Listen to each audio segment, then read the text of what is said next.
국가대표 사령탑까지 지낸 야구계의 거목 류중일 전 감독이 갑작스럽게 국민청원을 올렸습니다. 그러니까 전 며느리를 처벌해달라 이런 호소인데 대체 무슨 일이었을까요? 애를 불륜 장소에 데리고 간 게 무죄면 앞으로 대한민국 아이에 대한 인권은 또 어디 가는 거며, 그 남학생이 생일이 지나기 전부터 나왔고 근데 이제 아무 일 없었다, 혼자 자거나 남학생 혼자 보냈다, 어느 선생님이 남학생을 위해서 호텔을 잡아줍니까? 네. 아니요, 전혀 안 합니다. 오해할 만한 행동을 해서 미안하다, 이렇게만 얘기하고 있습니다. 자, 지난주에 그 대한민국을 충격에 빠지게 했던 사건이었어요. 그러니까 고교생 제자와 부적절한 관계를 맺었다는 의혹에 휩싸인 교사. 그러니까 이 교사가 류중일 감독의 며느리였다는 얘기예요?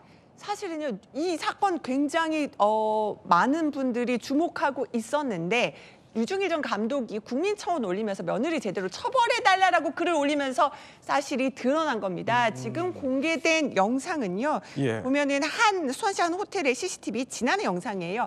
1살 아기가 자기 다리 잡고 있는 상태로 있는데 30대 여성과 젊은 남성이 지금 보면 포옹하는 모습도 볼 수가 있었고요. 근데 이 CCTV에 나오는 여성이 바로 류중일 감독의 전 며느리라는 겁니다. 보면요, 다음 날 서울 식당에서 또 이 두 사람의 모습이 포착이 됐는데, 아기가 있어요. 근데 옆에 두고 뭔가 두 사람이 입맞춤하는 모습도 포착이 된 겁니다. 그래서 류중일 전 감독의 아들이 이걸 문제 삼아서 전 부인을 고발을 했는데, 검찰이 최근에 불기소 결정을 내렸고 여기에 반발하면서 류중일 전 감독이 국민청원까지 올린 겁니다.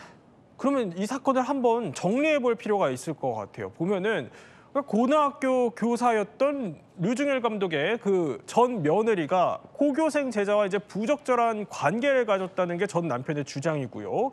그런데 심지어 그 자리에 이제 1살 아이까지 데려가면서 아동학대 혐의로 이제 고발이 된 겁니다. 그런데 이제 이남희 기자는 불기소 처분을 받았다. 그러니까 검찰은 이걸 왜 혐의가 없다고 본 거예요? 일단 사안에 대해서 조금 설명을 드리자면, 크게 수사기관에서는 2가지 정도, 특히 이제 비군과 관련해서는 2가지 정도를 검토를 했을 것 같습니다. 하나는 일단 제자와 선생님의 관계였다 보니까 이것이 위력에 의한 간음은 아닌지, 쉽게 말해서 성범죄가 있었던 것은 아닌지에 대해서도 조금은 따져봤을 텐데, 앞서 본 영상을 보더라도 자발적인 관계였다는 것이 보여졌기 때문에 이 부분은 이제 문제가 되지 않았던 것으로 보입니다. 그럼 이제 남은 게 이 제자에 대한 아동 학대가 아닌가, 이 부분이 또 중요한 검토 대상이었던 것으로 보입니다. 그런데 이제 문제는 아동복지법상 아동 학대의 대상이 될 수 있는 그 아동의 나이가 만 18세 미만이어야 된다는 겁니다. 그런데 이제 검찰에서 수사를 해보니까 이 제자가 만 18세가 되는 시점인 2023년 9월, 그 이전에는 어떠한 그런 부적절한 정황은 보이긴 하지만은 실제로 성적인 행위가 있었는지 여부에 대해서는 확인이 되지 않는다라는 거죠. 그리고 그 이후에 있었던 그런 정황들은 실제로 부적절한 성적인 관계가 있었다 하더라도 아동 학대에는 해당이 될 수가 없는 거고요. 결국에는 비군의 만 18세 생일 이전에 성적인 행위가 있었는지 여부가 판단되지 않았기 때문에, 파악되지 않았기 때문에 이제 무혐의 처분이 나왔다, 이렇게 보여집니다. 근데 1살 아이를 데려간 거, 이것도 그러니까 정서적 학대로는 볼 여지가 없다, 이런 건가요? 네, 그래서 이 부분까지도 이제 고소가 이루어졌던 것으로 보입니다. 그런데 이제 아무래도 나이가 너무 어렸기 때문에 아동 학대로는 볼 수 없었다라는 판단을 받은 것으로 보입니다. 이제 아동복지법상 정서적 학대라는 개념이 있긴 한데, 일단 1살이다 보니까 당시 상황에 대해서 인지를 하기에는 너무나 어린 나이였고, 또 그 밖에 물리적으로 이 아이를 떼어놓는다든가 혹은 방치하는 그런 혐의는 또 없었기 때문에 이런 점들을 봤을 때는 이 정서적 학대에도 해당하지 않는다라는 판단을 내린 것으로 보입니다. 그런데 이제 류중일 감독의 전 며느리 입장도 한번 살펴봐야 될 것 같아요. 입장이 어떻죠?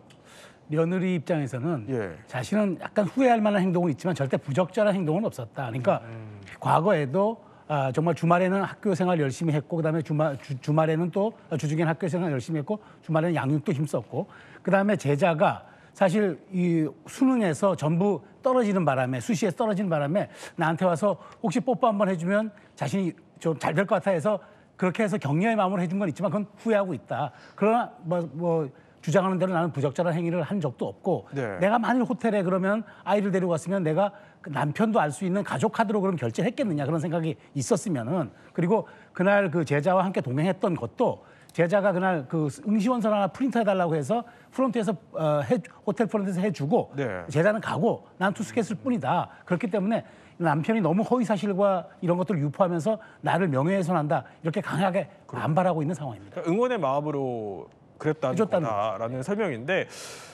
그런데 여기서 오늘 이제 청원글에 또 눈여겨볼 게 류중일 감독이 문제를 삼은 게 이게 단순히 이제 뭐 형사처벌 이런 문제를 떠나서 전 며느리가 이제 복직할 수도 있다 이 점을 또 강조하기도 했더군요. 그러니까 유중일 감독도 이건 알았던 것 같아요. 그러니까 18살 미만의 대상 그 학생이었기 때문에 형사처벌은 어려울 수 있는 건 알지만 그런데 어떻게 이렇게 오해에 휩싸이고 논란에 휩싸인 자신의 전 며느리 여교사가 어떻게 이렇게 스스럼 없이 복직할 수 있느냐. 학교도 모르쇠로 일관하고 그다음에 교육당국도 우리는 아무런 문제가 없다고 얘기하고 또 이렇게 며느리는 바로 복직을 절차를 밟으면은 이런 말하자면 비윤리적인 교사가 다시 교육 현장에 가는 걸 나는 전 며느리지만 용납할 수가 없다. 네. 그래서 국민청원을 올리게 됐다. 이렇게 또 반발하고 있는 상황에서 양측의 주장이 팽팽하게 맞서고 있는 상황이라고 보여집니다. 저희가 양측의 주장을 다 다뤄드리고 있어요. 그러니까 류중일 전 감독 측은 이제 이렇게 주장을 하고 있고 또 이제 전 며느리는 부적절한 관계가 없었다라는 주장이고요. 그러면 이제 검찰에서는 부적절한 관계의 정황을 일단 뭐 없었다 이런 건가요? 더 따져볼 여지가 있을 수도 있나요?